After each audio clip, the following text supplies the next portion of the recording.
చెప్తున్నాను కదా, ఇందులో నా స్వార్థం ఏమీ లేదు. కొడుకు ప్రేమని నోచుకోలేకపోయిన వాళ్ళకి నేనే కొడుకు అవ్వాలన్నటువంటి ఒకే ఆలోచనతో యేసుక్రీస్తు ప్రభువుల వారి ప్రేమని ఈ రకంగా నేను పంచటానికి, నాకు ఉన్న దాంట్లో నేను పస్తులున్నా పర్వాలేదు, కానీ నా దగ్గరున్న ఓల్డేజంలో ఉన్న తల్లిదండ్రులకి, మా అమ్మ నాన్నలకి నేను పస్తులున్న పర్లా నేను వాళ్ళకి భోజనం పెడతాను. నాకు ధైర్యం లేదు, సోర్స్ లేదు. చాలామంది అంటున్నారు, నువ్వు సర్వే అవటానికి కరెక్ట్, నీకు సరిపోతుంది ఇప్పుడు వస్తున్న ఆదాయాలన్నీ కూడా.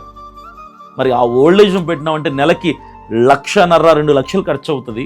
రెంట్కి, ఫుడ్కి, మెయింటెనెన్స్కి, డాక్టర్ ఉండాలి, కేర్ టేకర్ ఉండాలి, నర్స్ ఉండాలి, వంట చేసే వాళ్ళు ఉండాలి. ఇవన్నీ టీం మెయింటైన్ చేయాలి, వాళ్ళకి ఫుడ్ చూసుకోవాలి.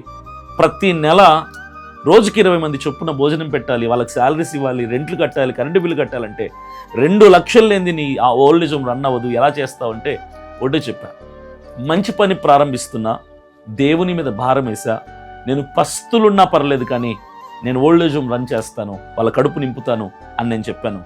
ఎక్కడి నుంచి సహాయం వస్తుందో నాకు కూడా తెలీదు. దేవుని మీద భారం వేసి, దేవుని మీద ఆనుకొని, నా దేవుడిచ్చిన కృపను బట్టి, నా దేవుడి ప్రేమని పంచటానికే నేను ఈ ఓల్డేజ్ హోమ్ని ప్రారంభించబోతున్నాను.